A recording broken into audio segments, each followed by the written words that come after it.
Welcome to our channel আমাদের প্রতিদিন। আজকে বাজার থেকে খুব সুন্দর সুন্দর বড় সাইজের চিংড়ি আনা হয়েছিল। মা বললো এটা আলু দিয়ে ভালো লাগবে করতে, তাই জন্য মাছটাকে ভালো করে পরিষ্কার করে ধুয়ে ওটাকে ভেজে নেওয়া হয়েছে। আলুটাকে সেদ্ধ করে সেটাকেও ছোটো ছোটো করে কেটে ওটাকেও ভেজে নেওয়া হয়েছে।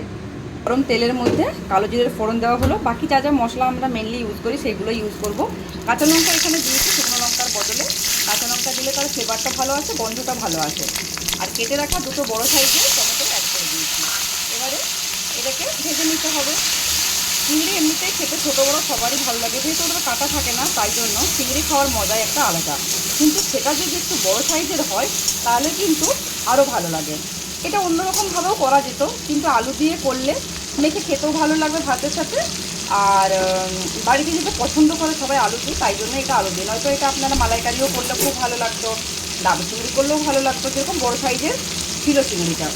আর যে মশলাটা আমরা বাড়িতে বেটে রাখি, জিরে, ধনে, পেঁয়াজ, রসুন, আদা, লঙ্কা, তেজপাতা, গরম মশলা, সেই মশলাটা এখন দেওয়া হয়েছে। এই মশলাটা কিন্তু একটা আলাদাই টেস্ট এনে দেয়। এমনি পেঁয়াজ, আদা, রসুন যা আমরা দিই সেটাতে দিলে যেরকম টেস্ট হয়, এটা দিলে কিন্তু তার থেকে অনেকটাই অন্য রকমের টেস্ট হয়। একদম ঘরোয়া সাথে যেরকম আমরা আগেকার দিনে রান্নার টেস্ট হতো, এখান থেকে কিন্তু সেরকমভাবেই গন্ধ আসে। এখন পরিমাণ মতো হলুদ দেওয়া হবে কালারের জন্য, আর স্বাদ মতো নুন দিয়ে ভালোভাবে মশলাটাকে বেশ কিছুক্ষণ সময় নিয়ে কষিয়ে নিতে হবে।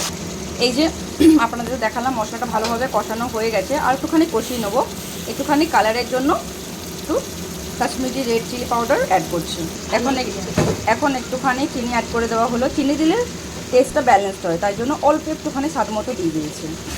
এই যে চিংড়িগুলো সাইজটা দেখুন, এটা তো ভেঙে গেছে, বাকি এগুলো বেশ বড় সাইজের কিন্তু আছে। ভাঙাটা মা ভালো করে এগুলো ভেজে নিয়েছে আগে।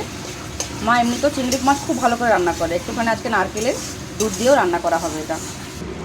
এখন গ্রেভির মধ্যে নারকেলের দুধটাও দিয়ে দিয়েছে মা, আর এই আলু সেদ্ধ করে যে রাখা আলুগুলো ছিল ওগুলোও দিয়ে দিয়েছে। এখন এটা বেশ কিছুক্ষণ মশলার সাথে কষানো হবে। একদম লাস্টে দেওয়া হবে চিংড়িটা। একটুখানি গরম মশলা কিন্তু এই চিংড়িতে লাগে, নয়তো কিন্তু একটা গন্ধ আসে কীরকম।